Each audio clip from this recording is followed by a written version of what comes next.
translation of Himachali literature into English because that's the only language I am comfortable translating. I know 3 languages. I'm very awed by Anjana Madam's competencies.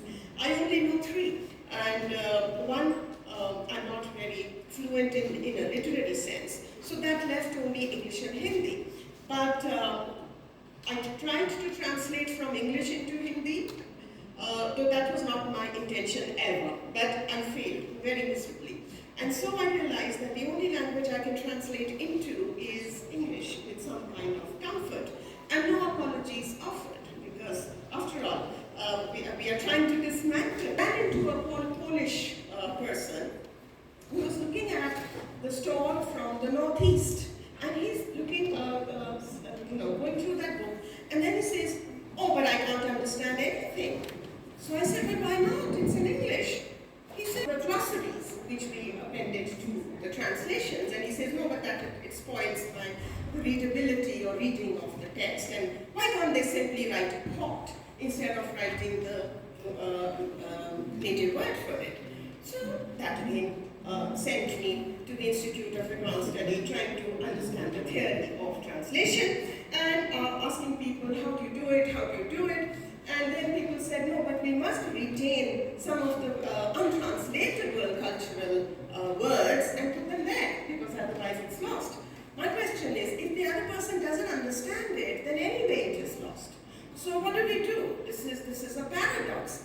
But of course, those were immature questions, and I found some answers to them, some I'm still looking for. So when you are reading, but if you cannot access the original, the second best option is to go to the translation. And then, I always advise my students, choose the language, which you can access. Then do not read the original, because it's going to be dissatisfying. Any translation is at best dissatisfying. It never really captures the whole of it. In other words, it doesn't carry everything across the bridge, even though there is a bridge. But that bridge is a Himachali wooden bridge. It's rickety at best. Yeah? So you don't carry too much weight onto it. Yeah. So translation for me therefore was a personal choice, a very personal way of doing it. So I would not accept any commissioned translations.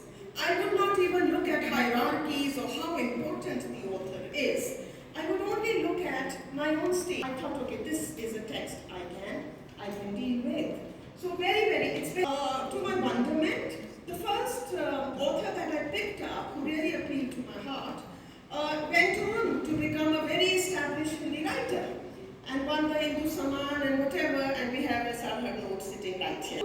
I was told by a very eminent translator, a translator's reputation is as good as the original writer. So if you translate Gitanjali Shri, you are certain to get fame. If you translate XYZ, your translation may be lost over a period of time. Why? Because people don't know the original writer so much. There is no fame or prestige attached to that writer. So anyway, it didn't matter to me. So I went on doing whatever little I could do with Himachali writers, and in the language that I was comfortable in.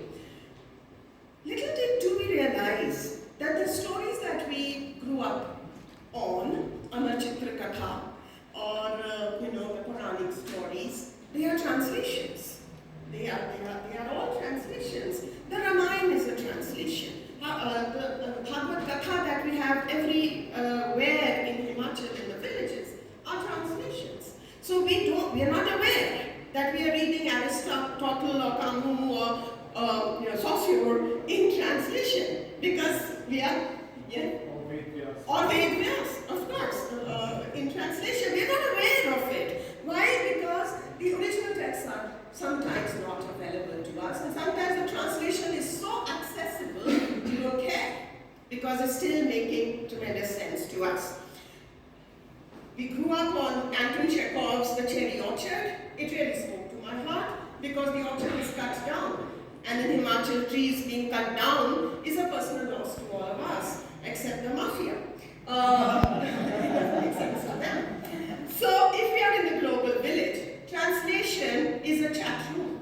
It's become a very intimate space. It's not something very academic, I feel, anymore, and you may want to differ. There is also intermediate translation. Yeah, so Your Anantamurti Sanskar was an excellent book.